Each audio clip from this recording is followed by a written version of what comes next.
너희 보물을 하늘에 쌓으라라는 말로 헌금 많이 하면 하늘에 쌓는 것이라며 헌금을 강요하는 것은 옳지 않습니다. 속이는 말이라 하겠습니다. 하나님의 나라는 심령이 가난한 자들의 것이죠. 그래서 보물이 있는 곳이란 내 돈이 있는 곳을 말하는 것이 아니죠. 내가 보물로 여기는 것이 땅인지 하늘인지를 묻는 질문이라 하겠습니다.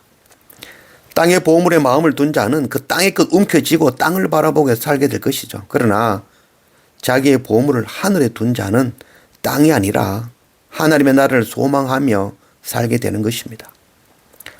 하나님의 나라 기업을 바라보는 자는 이 땅에서 가진 것, 하나님으로 받은 것, 그것으로 구제하고 선교하는 삶을 사는 것이죠. 구제와 선교는 우리를 깨끗하게 할 것이고 영생으로 인도할 것입니다. 하나님의 나라 보물을 바라보는 자의 그 마음은 도둑도 사탄도 결코 빼앗아가지 못할 것입니다. 우리의 마음을 하나님 나라에 두는 그런 우리가 되기를 원합니다. 오늘 누가복음 12장 1절 그동안에 무리 수만 명이 모여 서로 밟힐 만큼 되었더니 예수께서 먼저 제자들에게 말씀하여 이르시되 바리새인들의 누룩 곧 외식을 주의하라.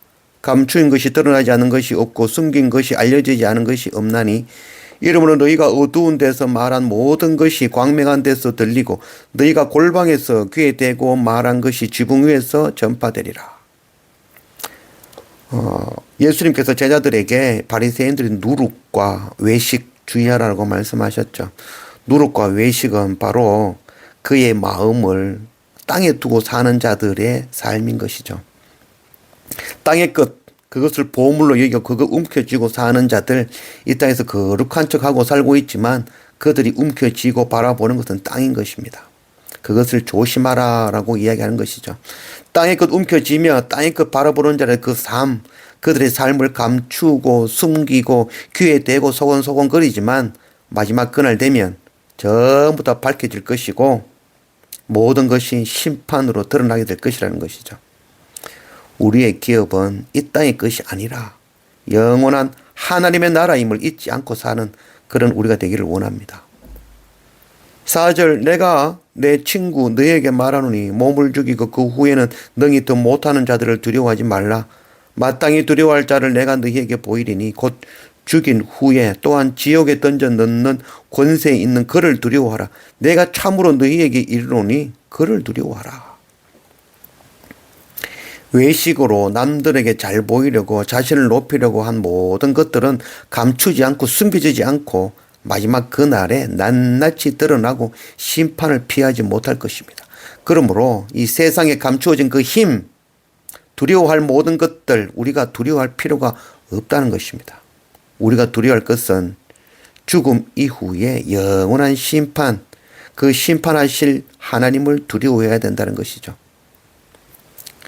세상은 자기 뜻대로 우리를 죽일 수 없습니다. 들에 흔한 그 참새 한 마리도 하나님이 허락하지 않으시면 땅에 떨어지지 않는다라고 말씀하셨죠. 하나님은 독생자 예수 그리스도를 우리에게 주시기까지 우리를 사랑하십니다. 하나님 사랑하시는 우리는 결단코 아무것도 아닌 세상 사탄에 의해서 허무하게 죽지는 않을 것입니다. 그러므로 당당하게 세상에 나가 힘과 건세로 위협하는 사람들에게 예수 십자가 그 생명의 복음을 증거하는 그런 우리가 되기를 원합니다. 제가 말은 이렇게 단호하고 강하게 이야기하지만 사실 우리의 삶, 우리의 현실은 그렇지 않죠. 두렵고 떨리는 삶이죠. 이스탄불 교황기를 개척하고 현지인 성도들이 오기 시작하자 그때 제 개인적인 핸드폰에 문자가 왔죠. 교회와 너희 가족을 알라의 이름으로 처단하겠다라는 그런 문자를 보내왔죠. 그 문자 받고 참 두려웠죠. 저뿐만 아니라 우리 가족까지도 이제 테러하겠다는 그 말이 참 이 두려움으로 다가왔죠. 그런 두려움 안고 오늘까지 교회를 개척한 지 9년이 되었습니다. 두렵고 떨리지만 우리가 바라보는 것은 이 땅이 아니라 하나님의 나라임을 잊지 않기 원합니다. 하나님의 나라, 하나님의 나라를 보물로 여기는 자, 그 자의 마음은 세상의 그 무엇도 빼앗을 수 없습니다.